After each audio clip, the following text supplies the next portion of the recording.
الحمد لله نحمده ونستعينه ونستغفره ونؤمن به ونتوكل عليه ونعوذ بالله من شرور أنفسنا ومن سيئات أعمالنا من يهده الله فلا مضل له ومن يضلله فلا هادي له ونشهد أن لا إله إلا الله وحده لا شريك له ونشهد أن سيدنا ومولانا محمدا عبده ورسوله أما بعد أعوذ بالله من الشيطان الرجيم بسم الله الرحمن الرحيم من يطع الرسول فقد أطاع الله وقال النبي صلى الله تعالى عليه وسلم لا يؤمن أحدكم حتى يكون هواه تبعا لما جئت به أو كما قال عليه الصلاة والسلام وقال النبي صلى الله تعالى عليه وسلم لا يؤمن أحدكم حتى أكون أحب إليه من والده وولده والناس أجمعين أو كما قال صلى الله تعالى عليه وسلم۔ بزرگان محترم، مجلس چھوٹی ہو یا بڑی، سب سے پہلے ہمیں اپنی نیت یہ ہونی چاہیے کہ ہم نبی اکرم صلی اللہ تعالی علیہ وسلم کی باتوں پر اپنی زندگی کو ڈالیں گے۔ جب تک میری اور آپ کی نیت آقا صلی اللہ علیہ وسلم کی اتباع کی نہ ہو، وہاں تک ہم مومن کامل نہیں ہو سکتے ہیں۔ لا ریب ولا شک، اس میں کوئی شک نہیں کہ حضرت الامام بخاری رضی اللہ تعالی عنہ اپنی کتاب کی ابتدا اس حدیث سے اسی لیے فرما رہے ہیں کہ میں بھی حسن نیت کے ساتھ کتاب شروع کر رہا ہوں۔ اے میری کتاب کے پڑھنے والوں اور پڑھانے والوں، تمہاری نیت بھی صاف ستھری ہونی چاہیے۔ اسی لیے بہت سارے محدثین نے اسی حدیث شریف سے کتاب کو شروع فرمایا۔ مثلا صاحب مصابیح نے اسی حدیث شریف سے انما الاعمال بالنیات سے شروع فرمایا۔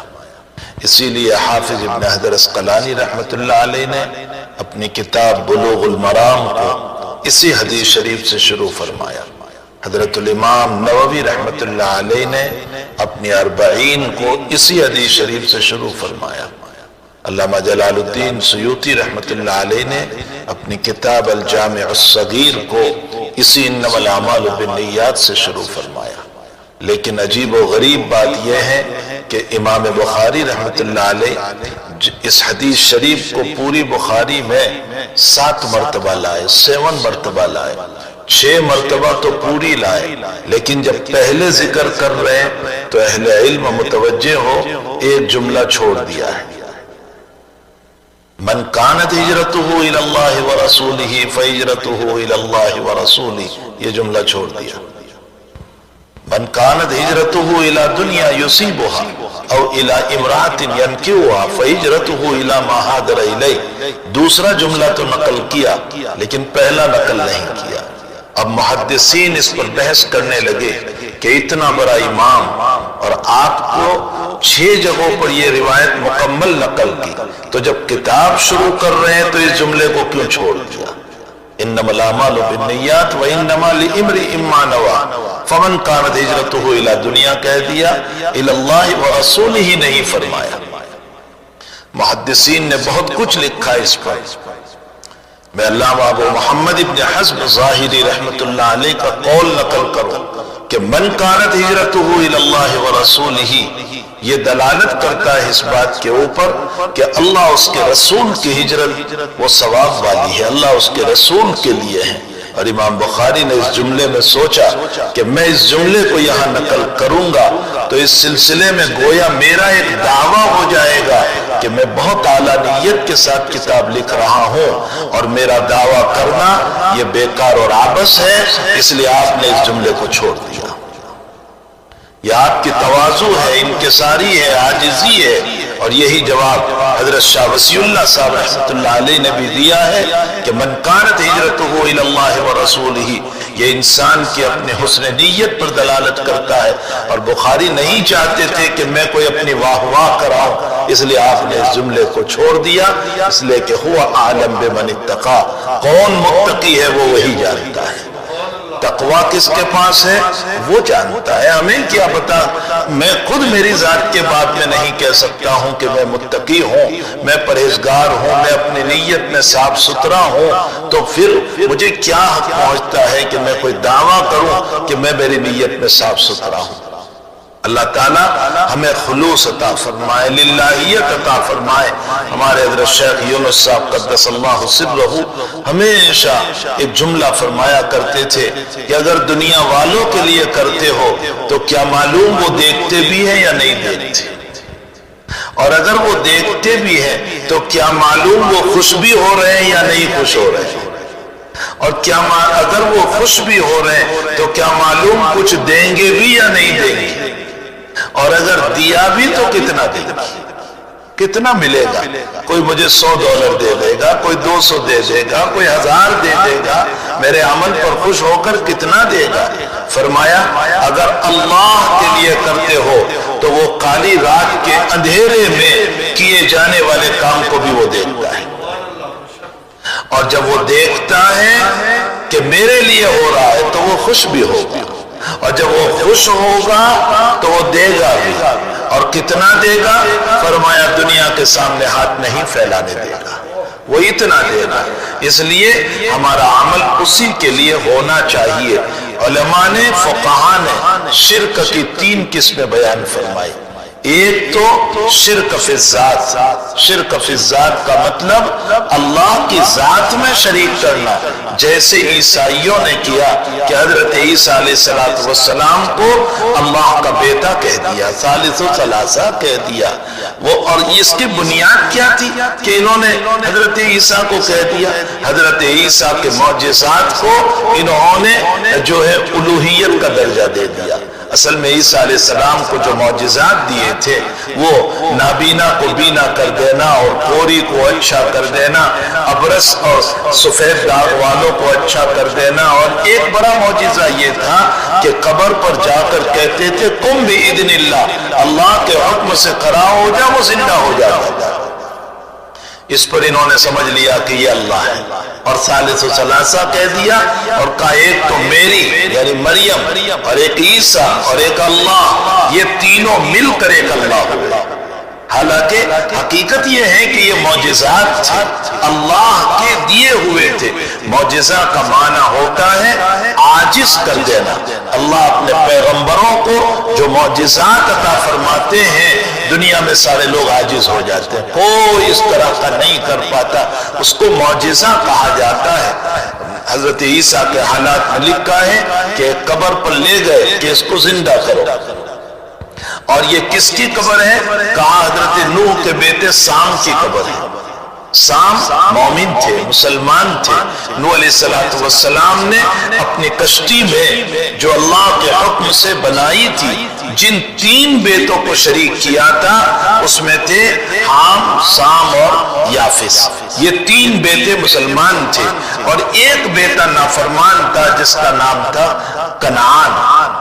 وہ ایمان نہیں لایا تھا اس حضرت نوح علیہ السلام پر، اور جب فلک آیا، اور جب وہ فلک نہیں تھا، وہ عذاب تھا اللہ کا، اور اسی لیے کشتی بنانے کو کہا گیا۔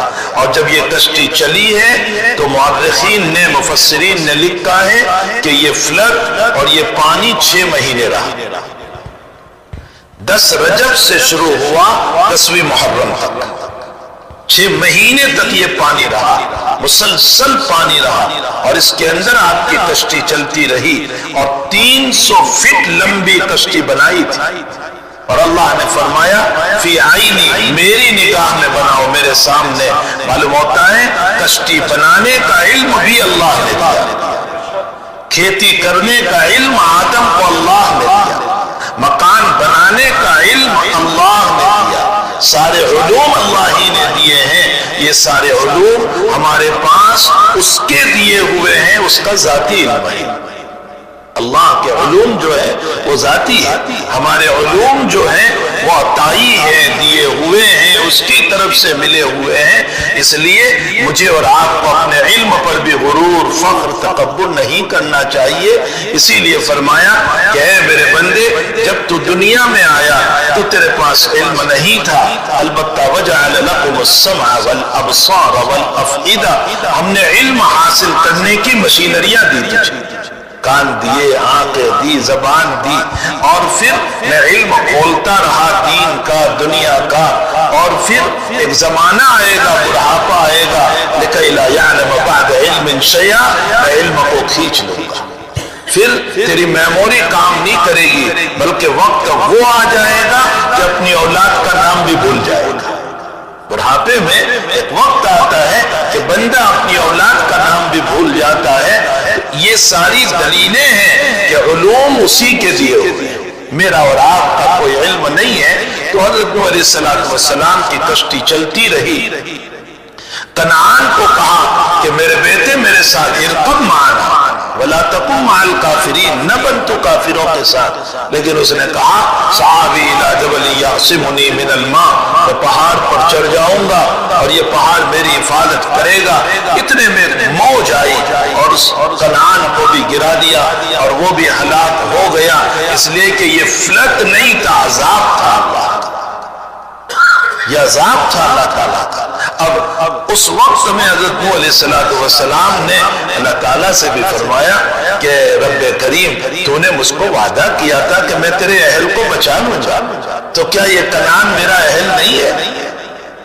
اس کو بچا لے، میری بچانے کا مطلب کیا ہے کہ اس کو ایمان دے کر میرے ساتھ شریک کر دے، اس لیے کہ دنیا والوں کے ہاتھ میں ایمان دینا نہیں ہے، اللہ کے ہاتھ میں، وہ جس کو چاہتا ہے ایمان دیتا ہے۔ انک لا تہدی من احببت ولکن اللہ یہدی من یشاء، ایمان وہی دیتا ہے۔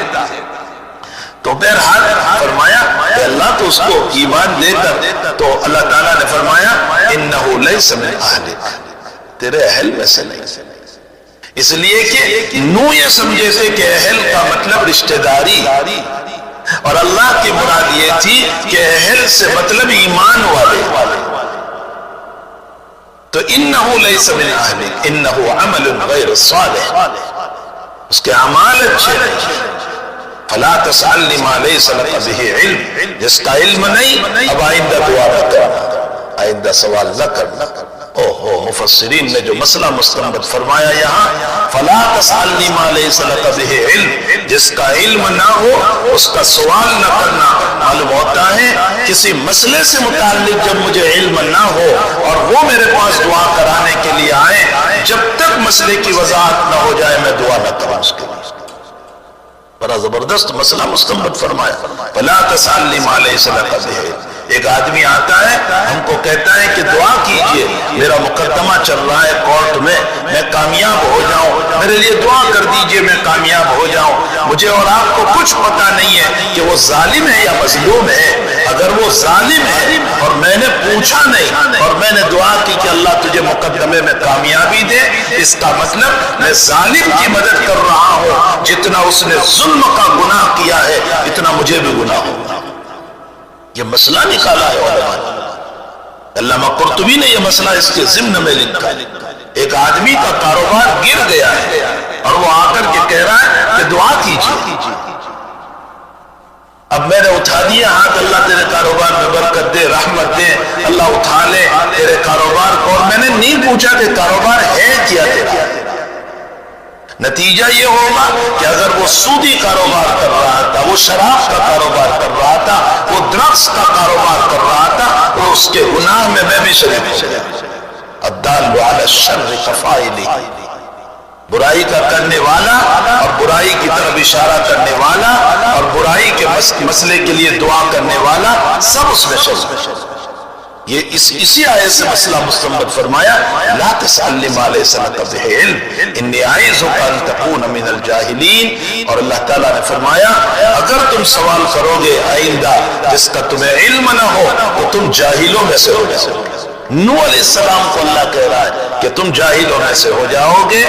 اس اللہ کے جملے کا اثر اتنا پڑا نوح علیہ السلام پر، اتنا پڑا کہ قیامت کے دن جب لوگ جائیں گے، حضرت نوح علیہ السلام کے پاس حدیث شفاعت میں ہے کہ سب لوگ جائیں گے اور یوں کہیں گے کہ آپ ذرا سفارش کیجئے کہ جلدی حساب شروع ہو جائے، تو نوح علیہ السلام فرمائیں گے میں سفارش نہیں کر سکتا ہوں، اس لیے کہ میں نے اللہ سے ایسا سوال کیا تھا جو مجھے نہیں کرنا چاہیے تھا۔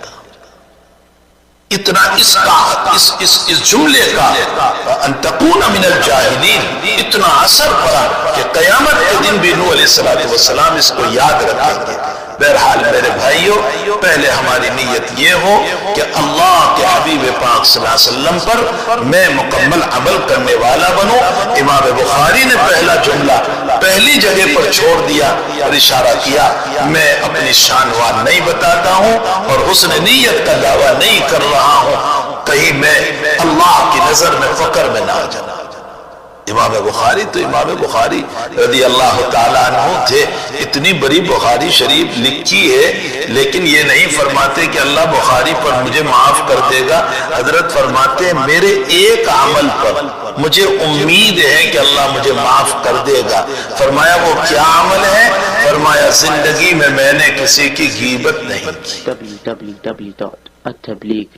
بس یہ نہیں کہا بخاری پر میری بخشش ہو جائے، فرمایا میں نے غیبت نہیں کی، مجھے امید ہے کہ اللہ اسی پر میری مغفرت کر دے گا۔ ہمارے مدرسوں میں ایک کتاب پڑھائی جاتی ہے ابو داؤد شریف، امام ابو داؤد سجستانی رحمۃ اللہ علیہ امام بخاری کے ہم عصر ہیں، ایک ہی زمانے کے۔ امام ابو داؤد رحمۃ اللہ علیہ کا مشہور ہے واقعہ کہ آپ سی اور سمندر کے کنارے پر کھڑے تھے اور ایک آدمی جو ہے ادھر بوٹ میں تھا اور اس کو چھینک آئی اور اس نے الحمدللہ پڑھا اور حضرت کے کان میں آواز آئی۔ اب وہ اس کی بوٹ تھوڑی سی دور تھی، اس لیے کہ وہ بڑی بوٹ تھی، وہ کہیں جانے والی تھی۔ اب وہاں تک پہنچنے کے لیے چھوٹی بوٹ کی ضرورت ہے تاکہ اس کے پاس جائے، اور حدیث شریف میں ہے کہ اگر کوئی الحمدللہ پڑھے تو اس کو یرحمک اللہ سے جواب دیا جائے، بخاری شریف میں ہے اس کو، اور اگر کوئی الحمدللہ نہ پڑھے تو اس کو جواب نہ دیا جائے۔ فقہائے احناف میں ایک قاضی گزرے، بہت بڑے قاضی، ان کے باپ میں آتا ہے کہ ہارون الرشید کے دربار میں کسی نے ان کی شکایت کر دی اور شکایت یہ کی کہ یہ جو ہے حکومت کے مال میں خیانت کرتے ہیں، اسراف کرتے ہیں، فضول خرچی کرتے ہیں۔ کہا اچھا۔ ہارون الرشید نے بلایا اور دربار بیٹھا ہوا ہے اور پوچھ تاچھ ہو رہی ہے۔ اسی درمیان ہارون رشید کو چھینک آ گئی، سب نے کہا یرحمک اللہ، لیکن قاضی عافیہ ان کا نام تھا، قاضی عافیہ، انہوں نے یرحمک اللہ نہیں کہا۔ ہارون رشید نے کہا پورے مجمع نے مجھ کو دعا دی، آپ نے نہیں دی، آپ کا کیس ہے اس لیے، آپ کا مقدمہ میرے پاس ہے، کہا اس لیے نہیں، میں نے حدیث پر عمل کیا۔ اللہ کے نبی علیہ السلام فرماتے ہیں جو الحمدللہ پڑھے اس کو جواب دے، آپ نے نہیں پڑھا اس لیے نبی کی حدیث کی روشنی میں آپ کو جواب نہیں ملے گا۔ ہارون رشید نے اسی وقت کیس کو خارج کر دیا اور فرمایا جو بلا وجہ سنت کے خلاف دعا نہیں دے سکتا وہ حکومت کے مال میں اسراف کیسے کر سکتا؟ اسی پر ان کی نجات ہے۔ ہمارے شیخ یونس صاحب قدس اللہ سرہ نے اس واقعے پر ہم کو یہ کہا تھا کہ قاضی عافیہ کی نجات جو ہے وہ کیوں ہوئی ہے؟ سنت پر عمل کرنے کی وجہ سے، سنت پر عمل کیا، یہ سنت ہے ہی ایسی چیز۔ اللہ جل شانہ فرماتے ہیں ان کنتم تحبون اللہ فاتبعونی یحببکم اللہ ویغفر لکم۔ اللہ تعالیٰ نے اپنے انبیاء کرام علیہم الصلاۃ والتسلیم اور اخیر میں جناب محمد رسول اللہ صلی اللہ تعالی علیہ وسلم کی اطاعت کو اپنی اطاعت قرار دیا۔ من یطع الرسول فقد اطاع اللہ، جس نے رسول کی اطاعت کی اس نے اللہ کی اطاعت کی۔ اور دوسری آیت میں فرمایا یا ایھا الذین آمنوا اطیعوا اللہ واطیعوا الرسول، اللہ کی اطاعت کرو، رسول اللہ صلی اللہ علیہ وسلم کی اطاعت کرو۔ اس آیت سے یہ بتایا جا رہا ہے کہ جیسے اللہ کی عبادت ہوتی ہے، رسول کی اطاعت کرو گے وہ بھی اللہ ہی کی عبادت ہے۔ یہ سنتیں جو ہیں وہ اللہ کی عبادت ہے، اس کو آپ معمولی نہ سمجھیں۔ اسی لیے کسی نے عبداللہ ابن مبارک رحمۃ اللہ علیہ سے پوچھا، فرمایا کہ حضرت یہ حدیث شریف کی کتابوں میں حدثنا فلان حدثنا فلان لمبی سند آتی ہے، نام بہت زیادہ ہوتے ہیں، حدیث اتنی سی آتی ہے، یہ تو عجیب و غریب بات ہے۔ تو عبداللہ ابن مبارک نے فرمایا الاسناد من الدین، فرمایا یہ جو سند اور نام جو پڑھ رہے ہیں وہ بھی دین ہے، اس لیے کہ حدیث کی حفاظت کے لیے، تو سند کے پڑھنے پر بھی اتنا ہی ثواب ملے گا جتنا کہ حدیث کے الفاظ پر ملتا ہے۔ تو میرے بھائی حضرت ابو داؤد رحمۃ اللہ علیہ دیکھا کہ اس کو چھینک آئی اور اس نے الحمدللہ کہا، اور اب مجھے یرحمک اللہ کہنا چاہیے، اس لیے کہ حدیث تو آپ نے اس زمانے کے جتنے پیسے ہوتے ہوں گے وہ پیسے دے کر ایک چھوٹی بوٹ کرائے پر کی، اور وہ جہاں تھا اس کو جواب دینے گئے کہ یرحمک اللہ۔ غیب سے آواز آئی، ابو داؤد تیری 5 لاکھ حدیثیں یاد کرنے پر ہم نے بخشش کا فیصلہ نہیں کیا تھا، اس نبی کے عمل پر بخشش کا فیصلہ کیا، اس عمل کے اوپر ہم نے تمہیں معاف کر دیا، ہم نے تمہاری بخشش کر دی۔ یہ ذات اقدس صلی اللہ تعالی علیہ وسلم ہے، اللہ کے حبیب پاک صلی اللہ علیہ وسلم کی اتباع اطاعت، اس کے اندر اللہ نے اپنی محبت کو بھی چھپایا ہے اور اپنی مغفرت کو بھی چھپایا ہے۔ ان کنتم تحبون اللہ فاتبعونی یحببکم اللہ، نبی کی اتباع میں اللہ محبت بھی کرے گا۔ مانگتے ہیں خوب اللہ تیری محبت دے دے، تیری محبت دے دے، تیری محبت دے دے، اور سنت پر چلتے نہیں، مبارک زندگی تو ہے نہیں، تو محبت ملے گی کیسے اس سے؟ وہ کہہ رہا ہے میں نے میری محبت کو میرے نبی کی اتباع میں رکھا ہے، اور صرف محبت نہیں مغفرت کو بھی اسی میں رکھا ہے۔ اگر میرے نبی کی اتباع کرو گے تو میں تمہیں مغفرت بھی عطا کروں گا، وَيَغْفِرْ لَكُمْ ذُنُوبَكُمْ۔ شیخ عبد الواحد الجلیل رحمۃ اللہ علیہ بہت بڑے صوفیہ میں سے، ان کی ایک کتاب ہے الفوائد الجلیلہ، اس میں انہوں نے ایک بزرگ کا واقعہ نقل کیا ہے کہ انہوں نے خواب دیکھا، کسی بزرگ نے فرشتے آئے اور اعلان کیا کہ جو نمازوں کے بعد تسبیح پڑھتے ہیں وہ اپنے تسبیحات کا ثواب لے جائیں، اور سب کا نام بولا جا رہا ہے، زید آئے، بکر آئے، خالد آئے، فلاں آئے، فلاں، سب کا نام بول کر ثواب دیا جا رہا ہے۔ سب کو ثواب دے دیا، دفتر بند کر دیا۔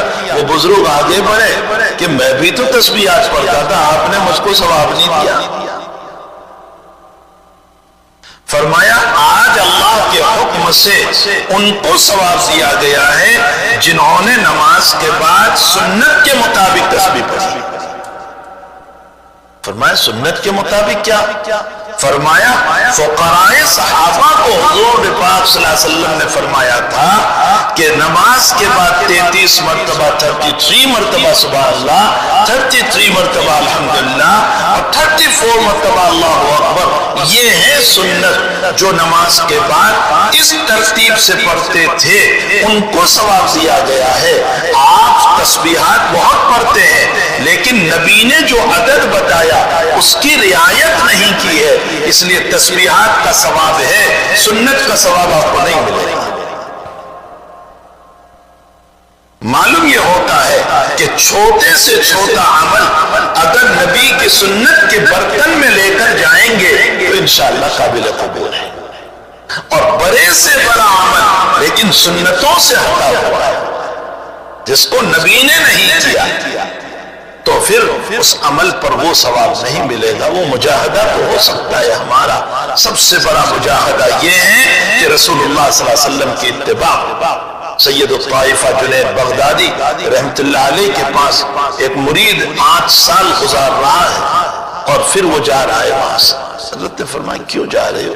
فرمایا حضرت 8 سال گزر گئے، آپ سے میں نے کوئی کرامت نہیں دیکھی، کوئی کرامت تو بتائیں آپ، کوئی کرامت نہیں دیکھی۔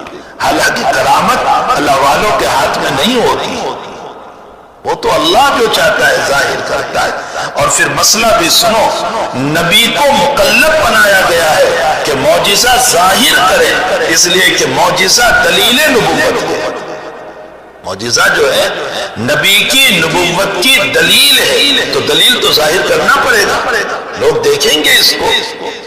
اور ولیوں کو کہا گیا کہ اپنی کرامتوں کو ظاہر نہ کرو الا ہے کہ کبھی ضرورت پڑ جائے، ورنہ اپنی کرامتوں کو ظاہر نہ کرو۔ تو وہ کہنے لگا حضرت کوئی کرامت تو آپ سے دیکھی نہیں۔ تو حضرت نے فرمایا کوئی سنت بھی میری چھوٹی ہے، یہ دیکھا تم نے کبھی؟ فرمایا نہ، سنت تو کوئی آپ سے چھٹتی ہوئی نہیں دیکھی۔ فرمایا سب سے بڑی کرامت سنتوں پر استقامت ہے، سب سے بڑی کرامت سنتوں پر استقامت ہے۔ بلا آسمانوں میں اڑنا کوئی کمال نہیں، وہ تو فلائی اور مکھی اور بج بھی اڑتے ہیں، اور پانی پر مسلح بچھانا کوئی کمال نہیں۔ یہ رومی نے جواب دیا ہے کہ پانی پر مسلح بچھانا کوئی کمال نہیں، اس لیے کہ فیس بھی پانی میں جاتی ہے۔ کمال یہ ہے کہ نبی کی سنتوں کے اوپر مستقیم ہو جائے، جم جاؤ نبی اکرم صلی اللہ علیہ وسلم کی سنت پر۔ پھر ایک اور بات یاد رکھیں، اطاعت کا نام، اطاعت ایمان کے بعد اطاعت کریں گے تو اللہ کے وہاں قبول ہے۔ ایمان کے بغیر اگر کوئی تعریف کرتا رہے اللہ کچھ بھی، اہل مکہ نے حضور پاک صلی اللہ علیہ وسلم کی بڑی تعریف کی، صادق الوعد الامین، آپ تو بڑے سچے ہیں، وعدے کے بڑے پابند ہیں۔ یہ اہل مکہ آپ کو کہتے تھے، لیکن ایمان نہیں، بغیر ایمان کے نبی کی تعریف بھی فائدہ نہیں دیتی۔ دنیا میں بھی بہت سارے لوگ حضور پاک صلی اللہ علیہ وسلم کی شان میں کتابیں لکھ رہے، کوئی عیسائی لکھ رہا ہے، کوئی یہودی لکھ رہا ہے، کوئی ہندو لکھ رہا ہے، کوئی مشرک لکھ رہے ہیں، لیکن بغیر ایمان کے کوئی فائدہ ہی نہیں ہوا کرتا ہے۔ پہلے ایمان لائیں اور اس کے بعد اللہ کے نبی علیہ السلام کی اتباع کریں۔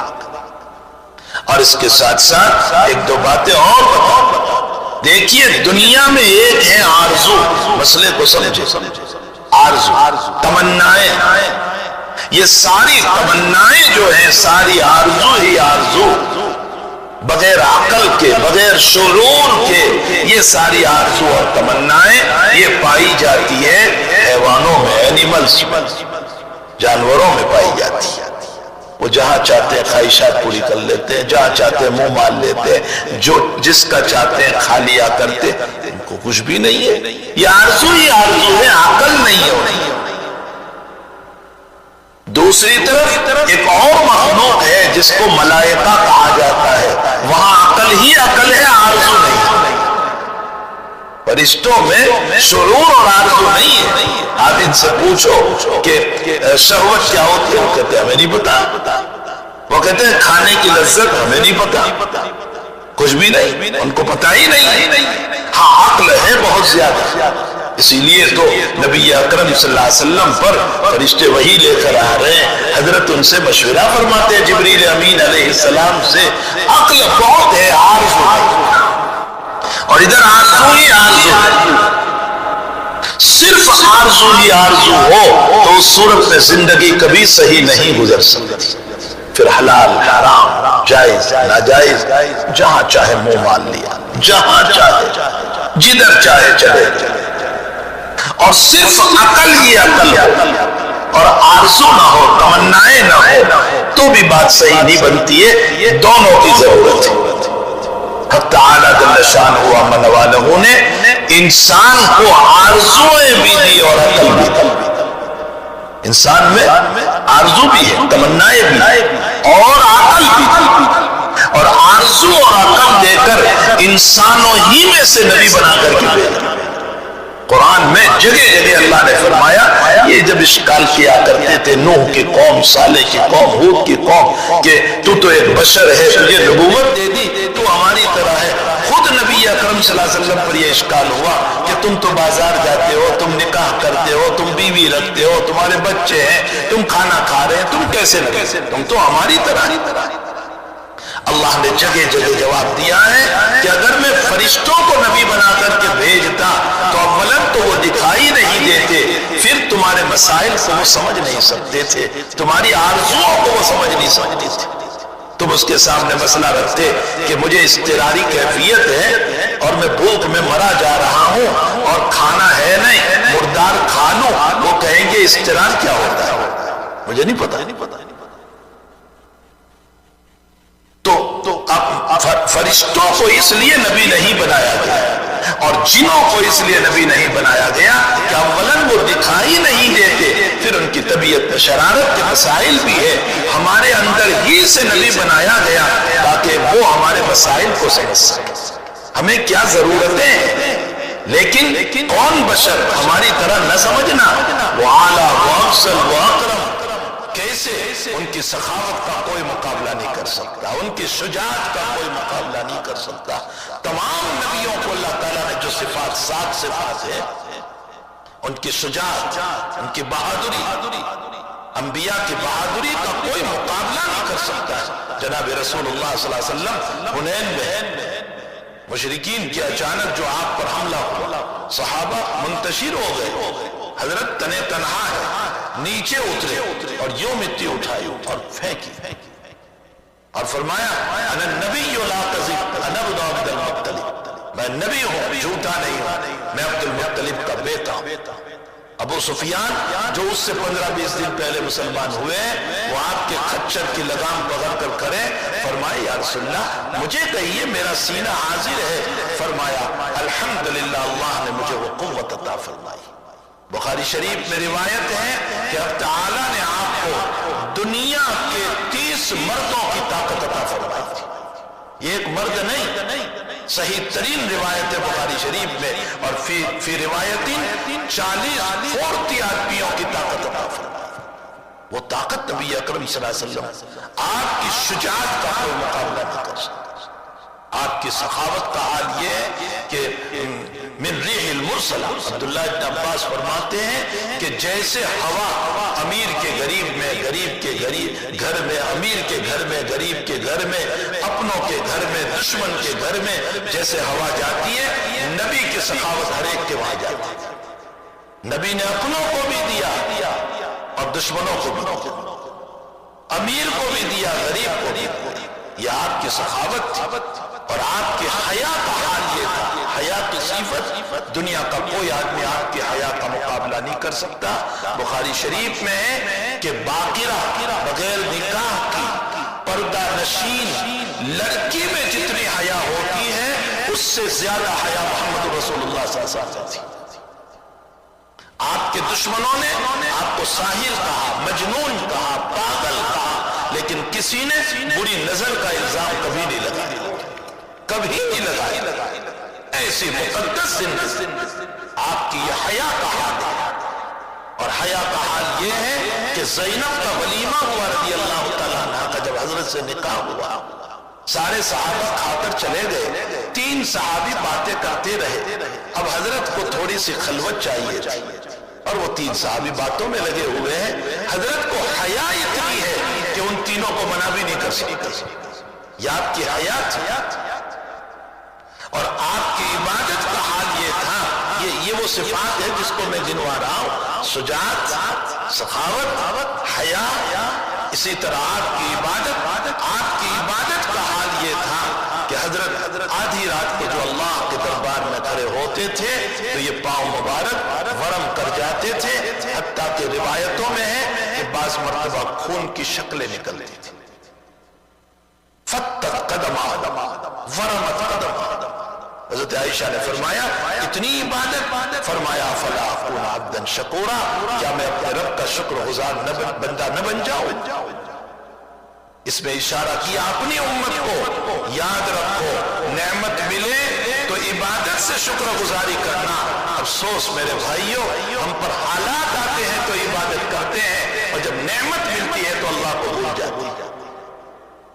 اللہ کرے کہ یہ امت تہجد گزار بن جائے، اس امت نے اتنے بڑے عمل کو چھوڑ دیا جو نبی کریم صلی اللہ علیہ وسلم کے حضر میں ہو یا سفر میں، جہاد میں ہو یا اپنے کوئی اور معاملے میں آپ نے کبھی نہیں چھوئی۔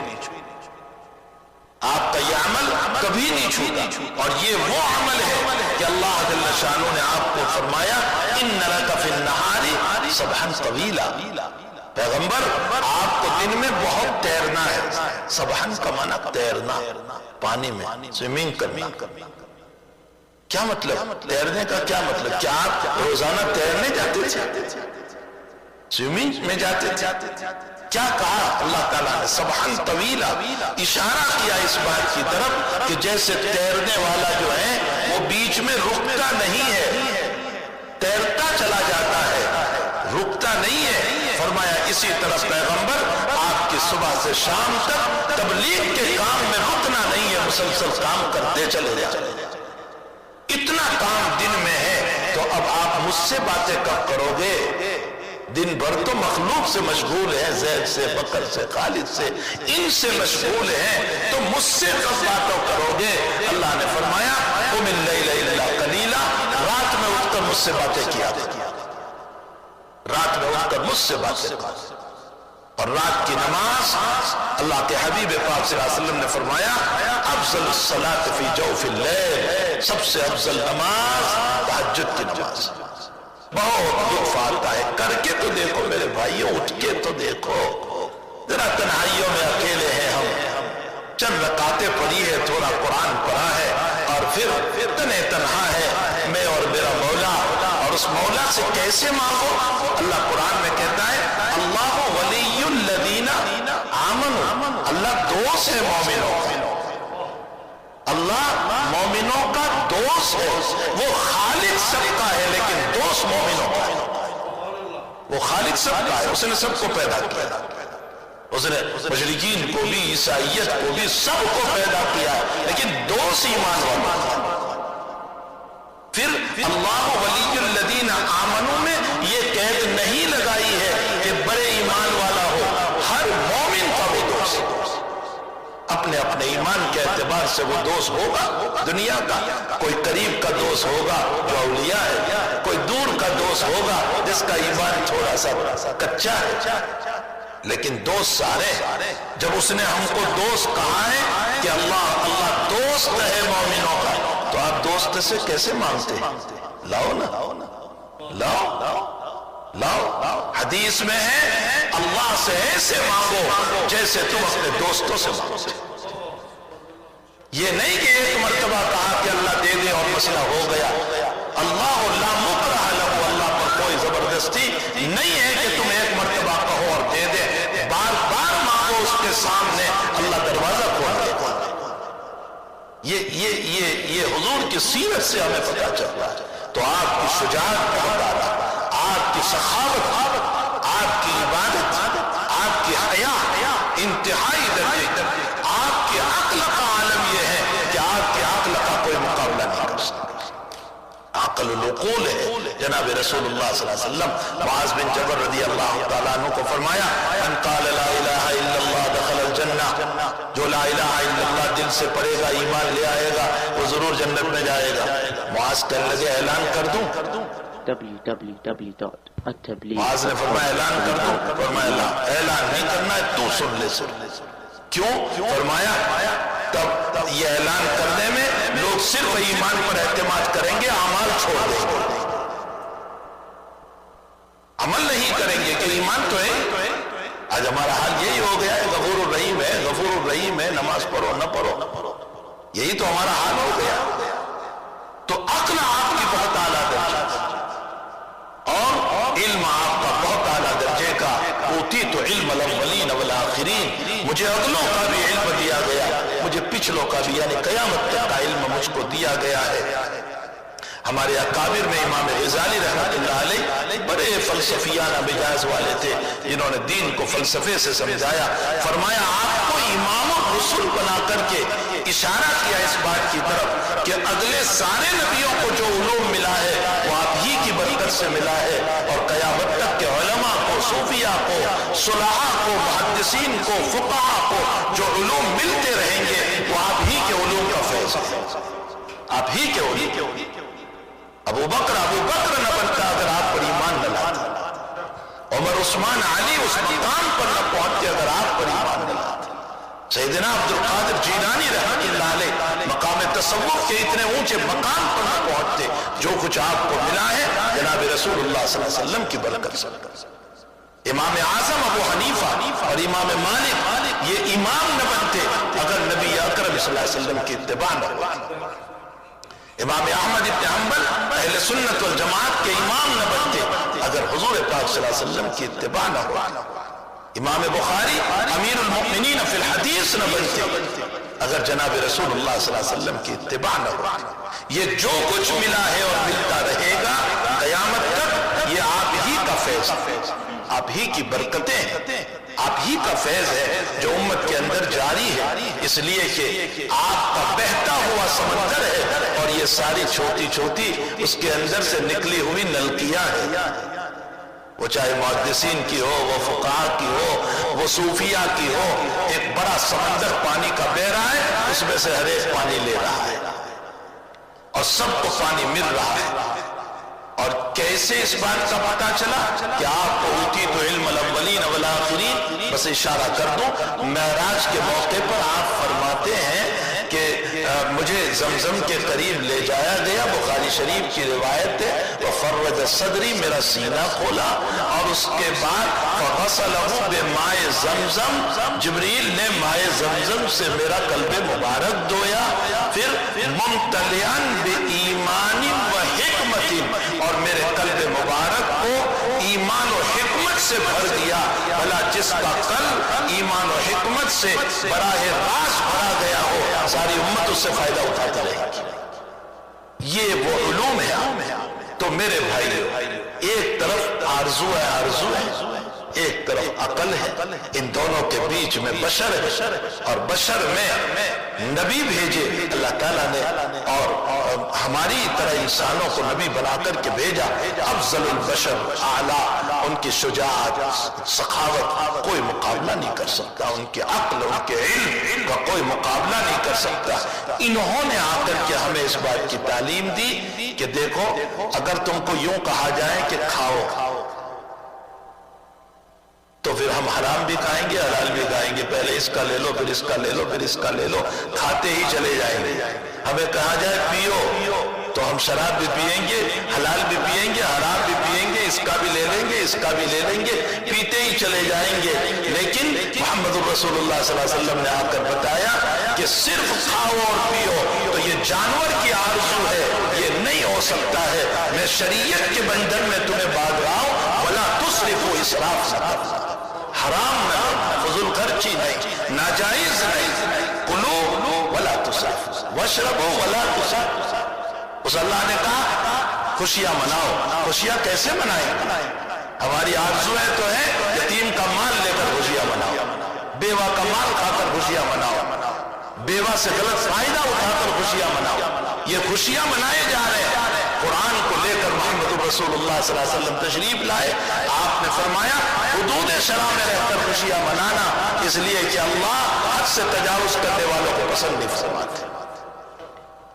میری بات کا خلاصہ یہ ہے، لب لباب اور خلاصہ یہ ہے کہ آرزو اور عقل دونوں کو جوڑا، اور اس پر شریعت محمد رسول اللہ صلی اللہ تعالیٰ علیہ وسلم لے کر آئے، اور آقا صلی اللہ علیہ وسلم نے ہم کو بتایا کہ تمہاری آرزو کو عقل سے جوڑو، بے عقلی نہیں، امیدیں اپنی عقل سے جوڑو۔ لیکن عقل بھی جو ہے وہ کبھی خواہشات کے راستے بتا دیتی ہے، ناجائز راستے بتا دیتی ہے، اس لیے آرزو اور اپنی تمنائیں اور اپنی شہوتوں کو عقل سے جوڑو، اور پھر عقل کو لے جا کر شریعت رسول اللہ صلی اللہ علیہ وسلم سے جوڑ دو تو تم کامیاب ہو جاؤ۔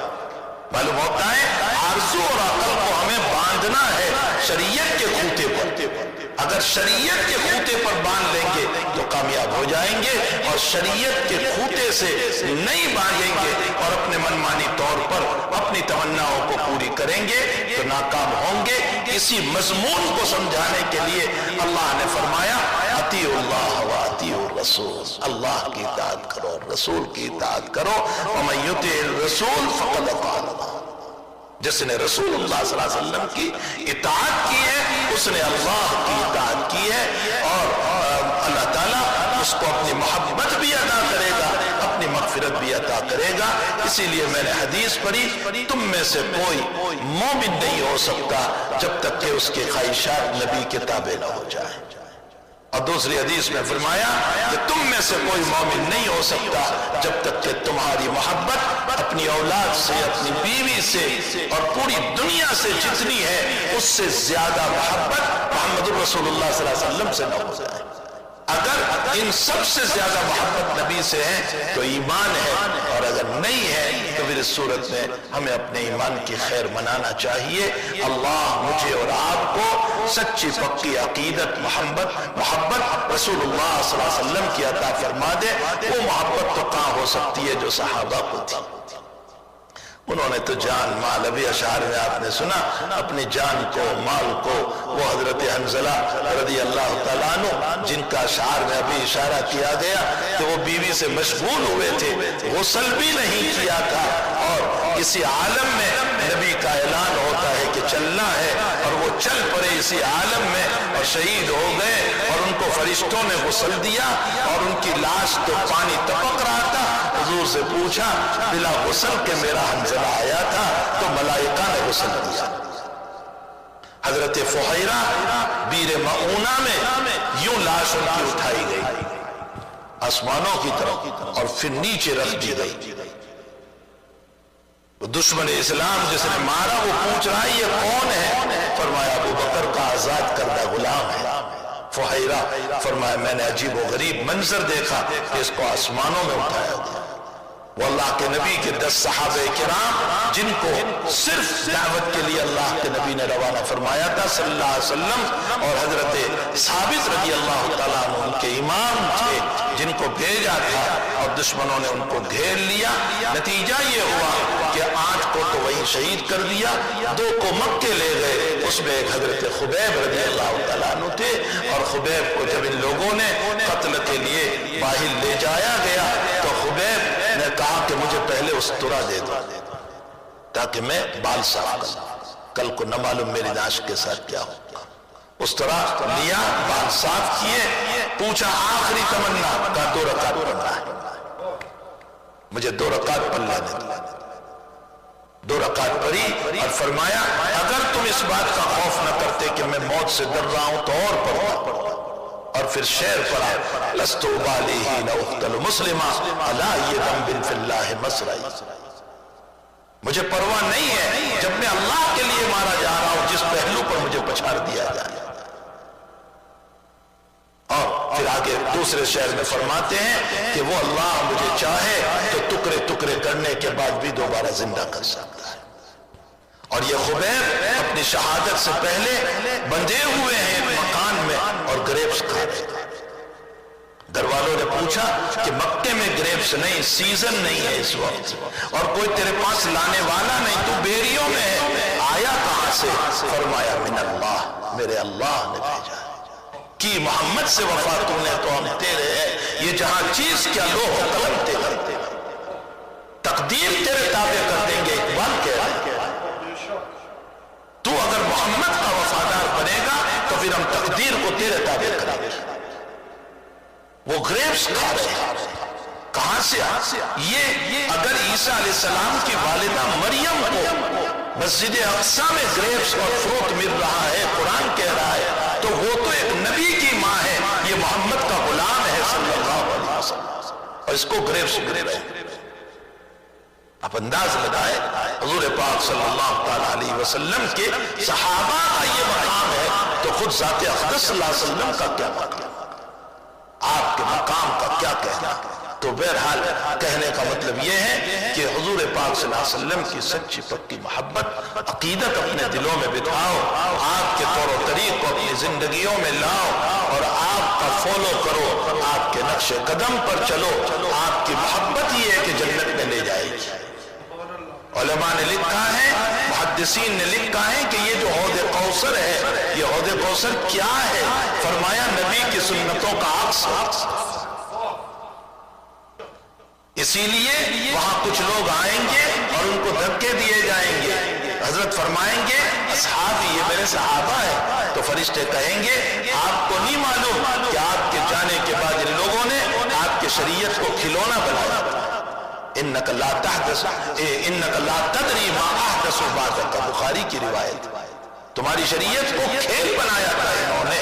تو اللہ کے نبی کہتے ہیں میں بھی کہوں گا سحقن سحقن، دور ہو جاؤ، دور ہو جاؤ۔ پھر میرے اور ان کے درمیان پردہ ڈال دیا جائے گا، معلوم ہوتا ہے نبی کی زیارت سے بھی محروم کر دیے جائیں گے۔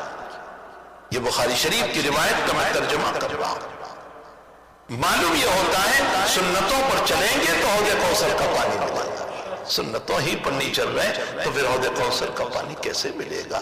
اللہ کرے کہ ہماری زندگی حضور پاک صلی اللہ علیہ وسلم کی اطاعت فرما برداری۔ بھائی نبی کی سیرت کو تو کون پیش کر سکتا ہے؟ ساری زندگی بولتے رہو، بیان کرتے رہو، لیکن آقا صلی اللہ علیہ وسلم کی سیرت کو کوئی پیش ہی نہیں کر سکتا۔ یہ تو انگلی خطا کے شہیدوں میں نام لکھوانا ہے کہ بھئی آپ کی شان مبارک میں کچھ باتیں کر لیں تاکہ اللہ ہمیں عمل کی توفیق دے۔ وصلی اللہ علی النبی الکریم۔ اللہم صلی علی سیدنا حبیبنا و شفیعنا و سندنا و مولانا محمد مبارک وسلم۔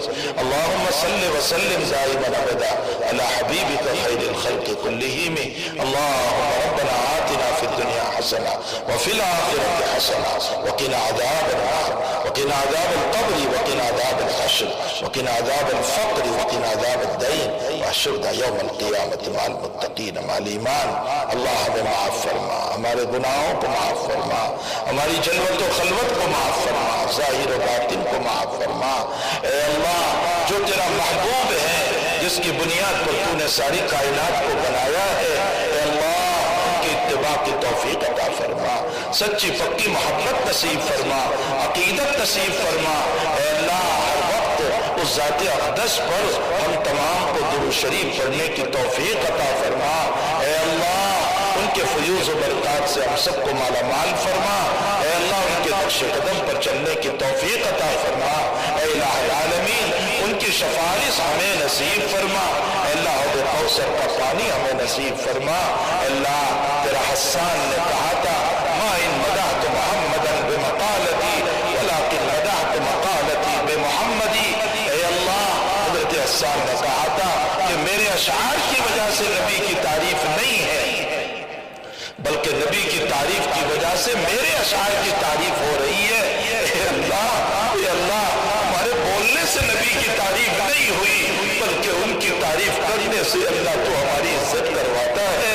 اے اللہ تیرا نبی بہت بلند و بالا ہے صلی اللہ علیہ وسلم، ان پر لاکھوں درود و سلام نازل ہو، ان پر لاکھوں درود و سلام نازل ہو، ان پر لاکھوں درود و سلام نازل ہو۔ اے اللہ ہم تمام کو ان کی اتباع اطاعت فرما برداری کی شوق اور ذوق کے ساتھ توفیق عطا فرما، بیماروں کو شفا عطا فرما، مرحومین کی مغفرت فرما، پریشان حالت کی پریشانیوں کو دور فرما، بے قصور جیل میں ہے رہائی عطا فرما۔ اللہ مسلمان جو پریشان حال ہے دور فرما، اس وقت جو مظلومیت میں ہے مسلمان اور حالات کھڑے ہو گئے ہیں، اللہ مسلمانوں کی مدد فرما، نصرت فرما، دستگیری فرما، ان کا تعاون فرما۔ اے الہ العالمین دنیا سے مسلمانوں کی مظلومیت کو ختم فرما، امن و امان قائم فرما، فتنوں کو ختم فرما، ہماری دعاؤں کو اپنے فضل و کرم سے قبول فرما۔